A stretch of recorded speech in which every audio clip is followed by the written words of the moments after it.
Hey all my dear students, नमस्कार, कैसे हैं सभी लोग? So today we are going to deal with lengthenoid contraction and its application. मैं इस lengthenoid contraction को स्टार्ट करूं, इसके बारे में एक एक बात बारीकी से बताऊं, उससे पहले एक बात बता दूं कि कई बार आपने lengthenoid contraction पढ़ा होगा, या तो आपको उतना हद तक विजुलाइज ये lengthenoid contraction नहीं हुआ, और अगर आपको आ गया तो उसके एप्लीकेशन उस हद तक पीरियडिक टेबल में अप्लाई करने में विजुलाइज नहीं हुए होंगे, क्योंकि वो चीज़ें आपकी पकड़ से बाहर निकलती हैं। जब तक हमें एलिमेंट्स की एग्जैक्ट पोजीशन और उसका इफेक्ट नहीं पता होता है, तब तक हम उसको अप्लाई नहीं कर पाते। मैं सारी बातें आपको सिखाने वाला हूँ, चाहे आप कुछ भी ना जानते हो इस टॉपिक के बारे में, या फिर आप बहुत ज़्यादा जानते हो, तब भी आपके लिए ये इम्पॉर्टेंट है वीडियो, क्योंकि एक एक बात आपको कहीं ना कहीं फ़ायदा जरूर पहुंचाएगी फर्स्ट रैंक तक पहुंचने में या गवर्नमेंट सीट पक्की करने में। माय डियर स्टूडेंट्स, चाहे आप बोर्ड की तैयारी कर रहे हैं, चलिए मैं ज़्यादा टाइम नहीं लेता हूँ, छोटा सा ब्रीफ इंट्रोडक्शन दे दूँ अपने बारे में। My self Harendra Singh Pariyar, HSP गुरु के नाम से फेमस हूँ। जो बच्चे नए हैं चैनल पर उनको बता दूँ, 99 में I was a gold medalist, MSc topper रहा हूँ, देन JRF क्वालिफाई किया, देन गेट, और 2004 में MTech पास आउट हूँ मैं HPTI कानपुर से। 23 ईयर्स, यानी 22 प्लस ईयर्स बोलता था, अब 23 ईयर्स हो गए, और top 10 rank along with mass selection. So lanthanoid contraction मैं वहाँ से स्टार्ट करूँगा जहाँ से हर बच्चे को समझ में आए, हर एक बच्चा समझ जाए चीज़ों को, राइट? सो याद करिए वो दिन जब आप क्लास 3 या 4 में पढ़ते थे और आप डेफिनेशन भूल जाते थे, तो आप कहते थे स्टार्टिंग का कोई एक शब्द बता दे भाई, स्टार्टिंग का एक शब्द, बस वो वर्ड बता दे और फिर मैं पूरी डेफिनेशन बोल दूंगा। याद करिए वो दिन, है नहीं? चलिए, तो वही बात है, हम वहीं से स्टार्ट करेंगे। ये रहा हमारा हाइड्रोजन।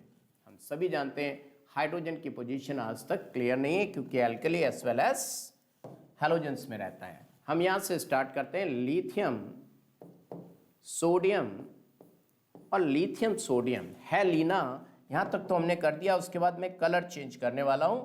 क्यों कलर चेंज करने वाला हूँ वो आपको अभी समझ में आएगा। Potassium, rubidium, caesium and francium. कुछ बच्चों ने ऐसे याद किया होगा, hydrogen, lithium, sodium, potassium, rubidium, caesium, francium. कुछ बच्चों ने हेलिना की रब से पर याद, जैसे भी आपने याद किया हो, डजंट मैटर। हमारा फोकस जो रहेगा वो इन एलिमेंट्स पे रहने वाला है बच्चा लोग। ये दो element cesium and francium. My dear students, cesium lies in 6th period and francium lies in 7th period. अब आप कहेंगे सर कैसे पता लगा, एकदम से कैसे पता लगेगा? आपको भी याद हो जाएगा, मेरे साथ रहिए आप। First, second, third, fourth, fifth, sixth and seventh. My dear students, फिर आप एलिमेंट्स को ऐसे भी पढ़े होंगे, beryllium, magnesium, calcium, strontium, barium, radium. कुछ बच्चों को डायरेक्ट ये एलिमेंट याद होंगे, beryllium, magnesium, calcium, strontium, barium and radium. कुछ को याद होगा बेटा मांगे कार स्कूटर बाप राजी, या बेटा मांगे कन्या सुंदर बाप राजी। लेकिन आज हम नई चीज़ सीखने जा रहे हैं, क्योंकि हमारा फोकस यहाँ है, छोटा है कस्बा, याद रखिएगा, छोटा है कस्बा, ला हाफ। ये मैंने दो जगह छोड़ दी हैं, जबकि इनको पास में होना चाहिए। क्यों जगह छोड़ी है? क्योंकि मैं चाहता हूं कि आपकी अंडरस्टैंडिंग बने, आपको बात समझ में आए। क्योंकि पीरियडिक टेबल में ला के जस्ट बगल में हाफ लिख देते हैं, और हमें यही नहीं समझ में आता है कि वो जो कॉन्ट्रैक्शन कराते हैं, हमें लगता है वो F ब्लॉक के एलिमेंट है और F ब्लॉक में कुछ कराते हैं, जबकि वो सारा का सारा असर D ब्लॉक में डालते हैं। तो यहाँ पर है सीलू। कौन है यहाँ पर? सीलू। वो सीलू F ब्लॉक की है, लेकिन यहाँ पर होती है, और इसी सीलू ने सारी तबाही मचा रखी है यहाँ पर, और लोगों को पता ही नहीं चलता कि यहाँ पर सीलू है। मैं सीलू के बारे में बात बताऊँ, सारी बातें बताऊँ, उससे पहले आपको बताना चाहूँगा कि जो इलेक्ट्रॉनिक कॉन्फ़िगरेशन होता है, तो अगर मैं बात करूँ कि मैं जिस पीरियड में चल रहा हूँ उसका NS भरूँगा और उसी का P भरूँगा, P भी उसी ऑर्बिट का, S भी उसी ऑर्बिट का। लेकिन मेरे प्यारे बच्चा लोग, मैं बता दूँ कि जो डी भरा जाता है वो n-1 एक ऑर्बिट कम का भरा जाता है, और f जो भरा जाता है वो n-2 का भरा जाता है। इसका मतलब एक बात आपको बहुत क्लियर कट पता होनी चाहिए कि अगर मैं 6th पीरियड में चल रहा हूँ तो डी 5 का भरा जाएगा और f 4 का भरा जाएगा, यानी कि 4 का f भरा जाएगा 1 से लेके 14 एलिमेंट तक।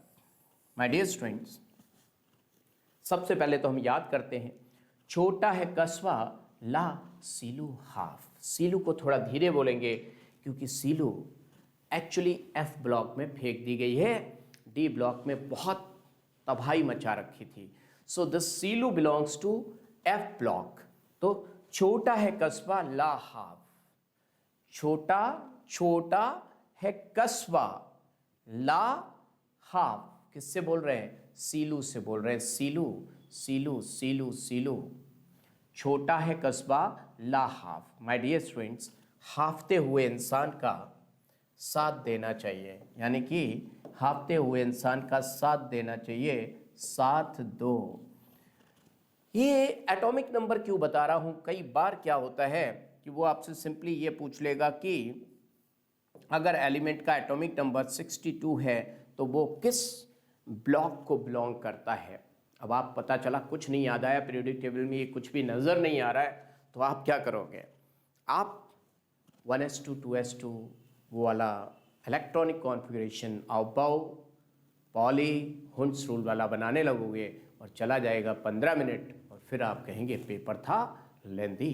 माय डियर स्टूडेंट्स, तो याद रखिएगा ये 57 और ये 72 यहाँ पे जोड़ के लिख दिया जाता है। देखो कैसे लिख दिया जाता है, आपने रट्टा भी मारा होगा, 100% मारा होगा। देखो कैसे रट्टा मारा था आपने, मैं बताता हूँ। सेकेंड ईयर लाएंगे एसी, सेकेंड ईयर लाएंगे एसी, है नहीं? और ये यहाँ पे मारा था टी जरा हाफ रफी, ये फोर्थ। ऐसी तो रट्टा मार रखा है कि नहीं आपने? ये थर्ड, ये फोर्थ। ये एलिमेंट आपकी जगह पे थे नहीं, इस पीरियोडिक टेबल में आपने कभी देखे नहीं, इसलिए हमेशा दिक्कत देते रहते हैं। मैं बता दूं, यहां पर अगर आप देखेंगे कि इसका जो बॉन्ड लेंथ है 147 पिकोमीटर है और इसकी बॉन्ड लेंथ 160 पिकोमीटर है। मैं नहीं कह रहा कि आप डेटा याद रखिए, लेकिन आपको एक आइडिया होना चाहिए, तभी आपको चीज़ें समझ में आएंगी। 147 160 यानी कि साइज़ क्या हुआ है? साइज़ इंक्रीज़ हुआ है, और नीचे जाने पे वैसे भी साइज़ इंक्रीज़ होना चाहिए। एटम का साइज़ नीचे जाने पे बिल्कुल इंक्रीज़ होना चाहिए साहब, बिल्कुल। मैं खुद कह रहा हूँ कि नीचे बढ़ना चाहिए, लेकिन बात इस बात की है जो साइज़ यहाँ पर पूरा बढ़ता चला जाता है, बढ़ता चला जाता है, यहाँ पे साइज़ पूरा इंक्रीज़ होता जाता है, लेकिन क्या साइज़ यहाँ पे भी इसी तरह इंक्रीज़ होगा? जो अगर मैं बात कर लूँ साइज़ इंक्रीज़ हो रहा है, यहाँ पे भी साइज़ इंक्रीज़ हो रहा है लगातार, क्या यहाँ पे भी साइज़ लगातार इंक्रीज़ होगा? तो साहब ऐसा नहीं है। यहाँ पर आते ही साइज़ इंक्रीज़ नहीं हो रहा है, यहाँ पर आते ही इन देखो मैं बोल रहा हूँ 3D से 4D में साइज़ इंक्रीज़ हुआ, लेकिन 4D से 5D में साइज़ भाई साहब इंक्रीज़ नहीं होगा। यहाँ पे साइज़ ऑलमोस्ट कांस्टेंट हो जाता है। और मैं बात करूँ अगर इसकी हॉफनियम की, तो हॉफनियम का साइज़ तो आपको एकदम चकरा के रख देगा। कई बार एग्जाम में आया 159 पिकोमीटर ही रह जाता है, यानी कि उससे भी छोटा हो गया, 160 से भी छोटा हो गया 159 पिकोमीटर। माय डियर स्टूडेंट्स, 160 से भी, मैं दोबारा बोल रहा हूँ, कहाँ पे मैंने लिखा 159? अगर आप देख पा रहे हो 159 पिकोमीटर का मैंने कहाँ पे लिखा है बताइए? यहाँ पे हॉफनियम का साइज़ 159 पिकोमीटर रह जाता है, यानी कि इससे भी छोटा हो जाता है। यानी कि आप याद रखेंगे कि साइज़ क्या होता है, 4D एंड 5D का ऑलमोस्ट कांस्टेंट हो जाता है, कांस्टेंट हो जाता है। और इसका रीज़न है ये लेंथेनॉइड कॉन्ट्रैक्शन, जो सीलू जिसको हम एफ ब्लॉक में पढ़ने वाले हैं, लेकिन इसने यहाँ पे तबाही मचा रखी है। अब इसका कॉन्ट्रैक्शन होता कितना है ये भी जान ले हम। सीरियम का साइज़ होता है 183 पिकोमीटर। मैं फिर कह रहा हूँ डेटा याद रखने की ज़रूरत नहीं, और ल्यूटेटियम का तो दिया नहीं एनसीईआरटी में। बाई बी का साइज़ जो होता है इससे ठीक है एक एलिमेंट पीछे 173 पिकोमीटर, यानी कि 10 पिकोमीटर का डिफरेंस आया है। और मैं अगर सीरियम 3+ की बात कर दूं, सीरियम 3+ का तो होता है 103 पिकोमीटर, यानी कि बहुत ज़्यादा डिक्रीज आया।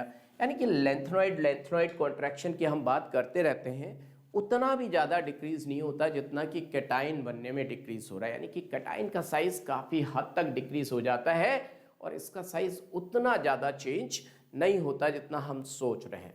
तो आइए माय डियर स्टूडेंट, ये तो मैंने बात की कि साइज़ में हुआ क्या, कैसे डिक्रीज हुआ, क्या डिक्रीज हुआ।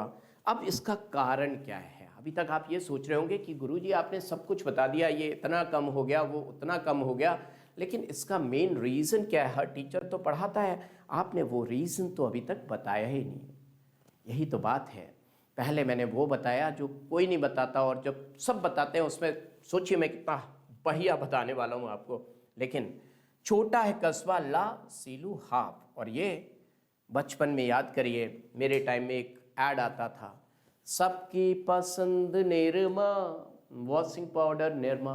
वो लड़की है ना, फ्रॉक उसकी ऐसे हवा में उड़ रही होती है, तो वो सस्ती फ्रॉक होती है क्योंकि कस्बा है, छोटा है कस्बा, उसमें फ्रॉक महंगी तो मिलेगी नहीं। सस्ती फ्रॉक रफू करानी है, फ्रॉक थोड़ी फट गई थी, सस्ती मतलब सातवां पीरियड, सस्ती फ्रॉक FRAC, सस्ती फ्रॉक रफू करानी है, तो इसीलिए थैले में लेकर जा रहे हैं। किस में लेकर जा रहे हैं भाई साहब? थैले में लेकर, THLR, ये देखिए THLR, अठन्नी 89 इसका एटॉमिक नंबर है। और काफ़ी किया सोच विचार, ना हमको याद रहा 104, काफ़ी किया सोच विचार फिर भी ना रहा याद हमको 104, आ गया हमको बुखार, ना याद हुआ इसका एटॉमिक नंबर 104। चलिए my dear students, I hope इतनी बात सबको आ गई। ये लेंथनॉइड का कॉन्ट्रैक्शन का आ गया, और इसमें आगे जब चलेंगे तो मैं इनर्ट इलेक्ट्रॉन पेयर इफेक्ट पे भी फर्क बताऊंगा कि होता क्या है। लेकिन आइए सबसे पहले हम ये देखते हैं कि लेंथनॉइड कॉन्ट्रैक्शन होता किसके कारण है और होता क्या है। लेट्स सी बच्चा लोग।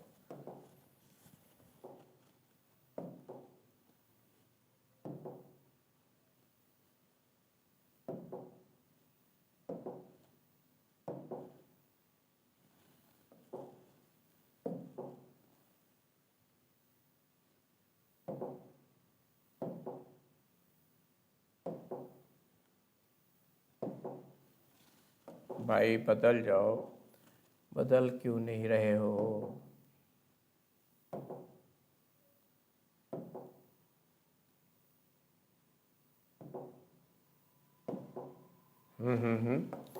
क्यों भाई बदल क्यों नहीं रहे हो? बदल जाओ, बदल जाओ, बदल जाओ। कलर पे आ गए हम, कलर पे आ गए हम, इसको ओके किए। ये लाइन क्यों नहीं जा रही है भाई? लाइन चली जाओ आप। लाइन जाने के लिए क्या करना पड़ेगा मुझे? टेक्सचर ओके, चलो चली गई लाइन। आइए देखते हैं हमारे जो एलिमेंट्स हैं उन सब के न्यूक्लियस होंगे। मैं अगर लेंथनॉइड एलिमेंट का कोई न्यूक्लियस ले लूँ बच्चा, ये मैंने ले लिया न्यूक्लियस, ठीक है। लेट अस सपोज मैंने 58, 59, 60 कुछ भी ले लिया। लेट अस सपोज मैंने 60 सेलेक्ट कर लिया, ठीक है। क्या ले लिया मैंने? 60 एटॉमिक नंबर। तो 60 पॉजिटिव चार्ज होगा जो कि ऑर्बिट्स पे लग रहा होगा, पहली ऑर्बिट, दूसरी ऑर्बिट, ऐसे बहुत सारी ऑर्बिट्स होंगी। चलो मैं बना लेता हूँ। First orbit, second orbit, third, fourth, fifth, sixth. क्योंकि मैं बात कर रहा हूँ किसकी? सिक्स पीरियड के, तो 6 ऑर्बिट हैं, और 6 ऑर्बिट हैं तो इसका मतलब 6s2 भरा होगा, 6s2 भरा होगा, है ना। इलेक्ट्रॉन किस में आया होगा? 5d में आया होगा, और यहाँ पे आया होगा 4f में इलेक्ट्रॉन भरे जाएंगे। 4f में कहाँ से कहाँ तक इलेक्ट्रॉन भरे जाएंगे? 1 से लेकर 14 तक इलेक्ट्रॉन फिल किए जाने हैं, 1 to 14 electrons. My dear students, इतनी बात सबको समझ में आ रही है? अब जो s होता है वो कैसा होता है, p होता है वो कैसा होता है, और f कैसा होता है? जो s होता है, मान लीजिए आप सर्दी का टाइम है, एस एक ऐसा कंबल है जिसको आप ओढ़ लें, सर्दी बहुत कम लगे। पी थोड़ी थोड़ी लगे। और डी एफ तो बिल्कुल अजीब से कंबल हैं जिनका कोई बेकार, मतलब आर पार हवा आ रही है, सर्दी लग रही है, डफर टाइप के कंबल हैं। आओ देखें कैसे कैसे कंबल हैं भाई साहब। वो कंबल हम आपको दिखाते हैं। आप भी कहोगे क्या बात है सर, एक बनाया मैंने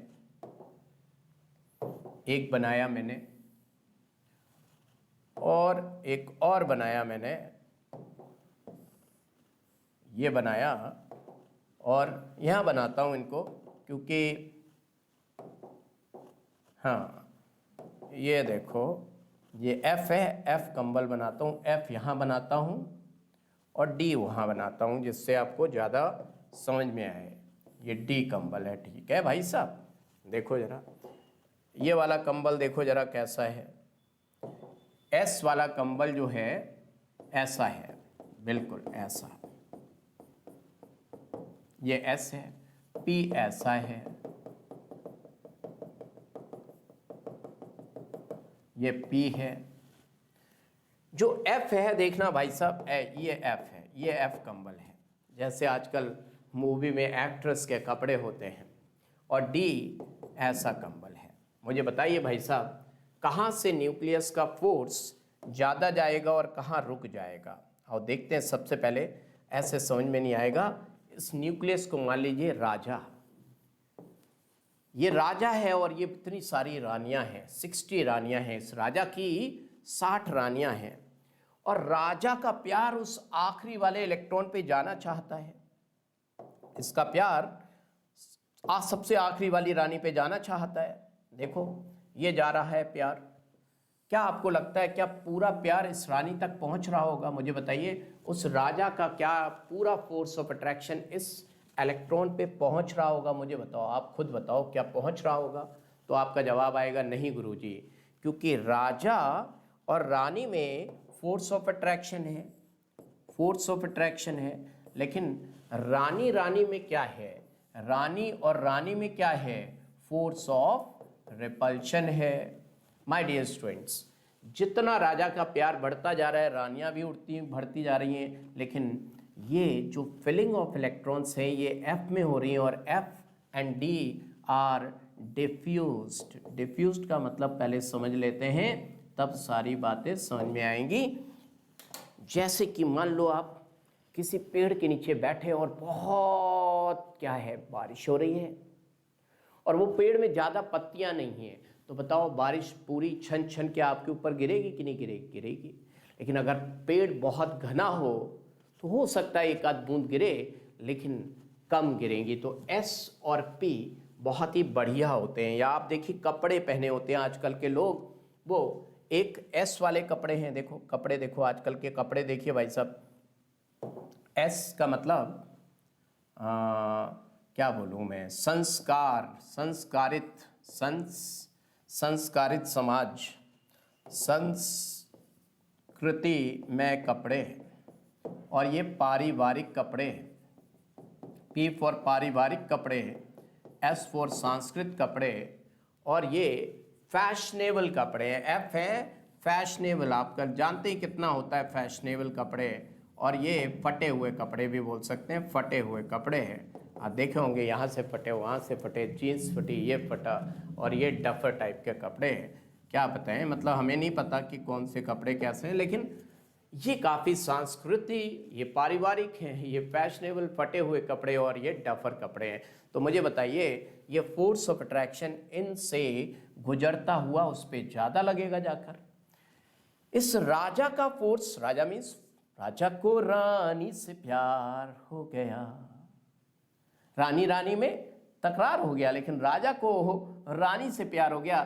तो राजा का सीधा प्यार जुम जुम जुम जुम जुम जुम जुम जुम छनता हुआ चला जा रहा है, क्योंकि इनका शील्डिंग बेकार है। शील्ड मतलब उस न्यूक्लियस के फोर्स ऑफ अट्रैक्शन को ये शील्ड नहीं कर पा रहा है, अच्छे से स्क्रीन नहीं कर पा रहा है। स्क्रीन का मतलब आप देखिए घर में पर्दे लगे होते हैं, जो काफ़ी डेंस पर्दा होता है, वो बाहर की रोशनी को ज़्यादा नहीं आने देता, लेकिन ये बेकार पर्दा है तो जाने दे रहा है। इसका शील्डिंग पुअर है माय डियर स्टूडेंट्स, इसकी शील्डिंग क्या है, पुअर है। पुअर स्क्रीनिंग बोलो या पुअर शील्डिंग बोल सकते हैं हम, पुअर शील्डिंग या पुअर स्क्रीनिंग।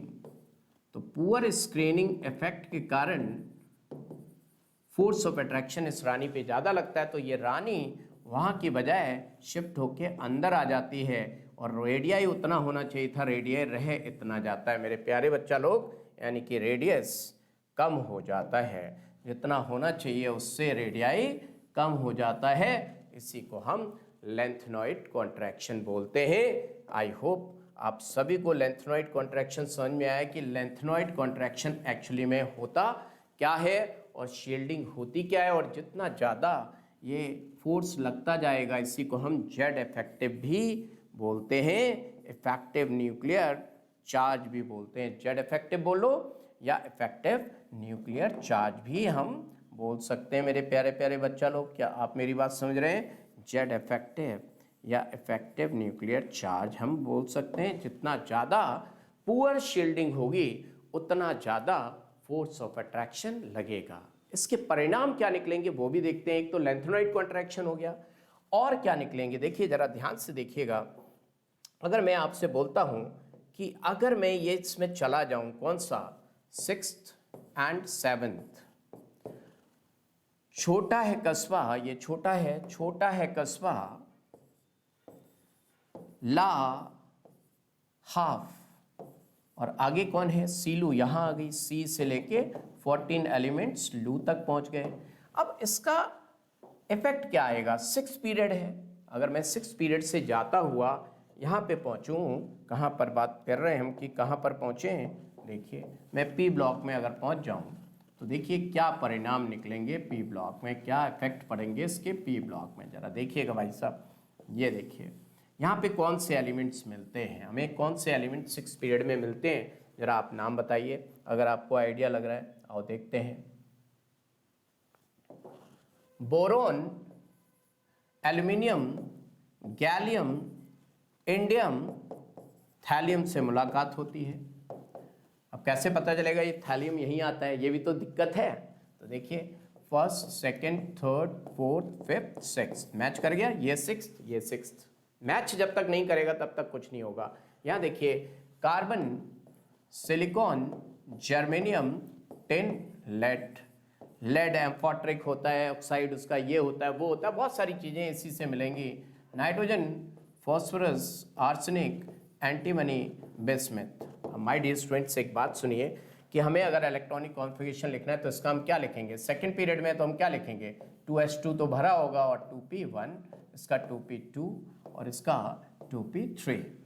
इसका मतलब जब ये यहाँ पे सीलू ने लगाया होगा फोर्स ऑफ अट्रैक्शन, तो यहाँ फोर्स ऑफ अट्रैक्शन ज़्यादा लग रहा होगा, इफेक्टिव न्यूक्लियर चार्ज बढ़ गया होगा, जेड इफेक्टिव इंक्रीज हो गया होगा, जेड इफेक्टिव इंक्रीज हो गया होगा तो यहाँ पे साइज में गड़बड़ी आ गई होगी। और माय डियर स्टूडेंट एस को तो खींच लिया होगा, उसने बोला हम 2s2 तुमको पार्टिसिपेट ना करने देंगे, 2p1 तुम पार्टिसिपेट करो, तो इसकी ऑक्सीडेशन स्टेट यहाँ पे +3 स्टेबल होगी लेकिन यहाँ पर +1 स्टेबल होगी। कार्बन की +4 वहाँ पे स्टेबल होगी लेकिन यहाँ पे +2 स्टेबल होगी।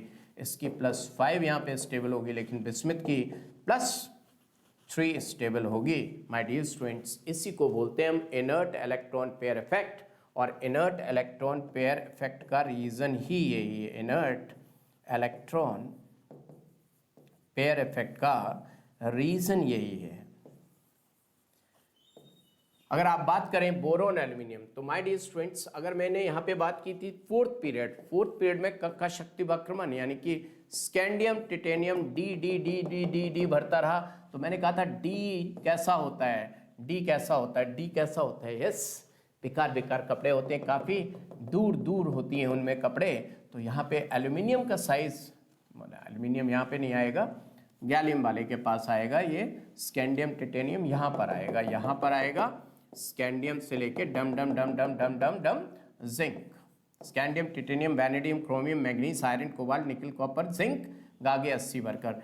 तो यहाँ पे डी भरा गया होगा, तो डी का भी तो क्या पुअर है, स्क्रीनिंग इज पुअर। स्क्रीनिंग जब पुअर होगी मेरी बच्चा लोग तो यहाँ पे क्या होगा, गैलियम का साइज बढ़ना चाहिए था लेकिन गैलियम का साइज छोटा हो जाता है, एल्यूमिनियम से गैलियम का साइज छोटा हो जाता है। और मैं अगर बात करूं इसकी इफेक्ट की, आयनाइजेशन एनर्जी पे क्या इफेक्ट पड़ता है, तो आयनाइजेशन एनर्जी में यहाँ पे बहुत ड्रेस्टिक चेंज आता है। इसी के कारण बॉटली गई ऑल इंडिया, बॉटली गई ऑल इंडिया, ये आ जाता है आयनाइजेशन एनर्जी। यानी कि जब साइज में डिफरेंस आएगा तो आयनाइजेशन एनर्जी में भी बहुत ज़्यादा डिफरेंस आ जाता है। तो आपको ये वीडियो कैसा लगा, चैट सेक्शन में ज़रूर लिखकर बताएंगे, कमेंट सेक्शन में लिख के बताएंगे माय डियर स्टूडेंट्स। अगर आपको ये वीडियो अच्छा लगा तो तारीफ़ करना ना भूलें, खराब लगा हो तो खराब बताइएगा, जैसा भी लगा हो कमेंट जरूर करिएगा, जिससे मुझे इसके बाद का वीडियो बनाने में आसानी रहेगी। ऑल द बेस्ट, फिर मिलेंगे पढ़ते पढ़ते।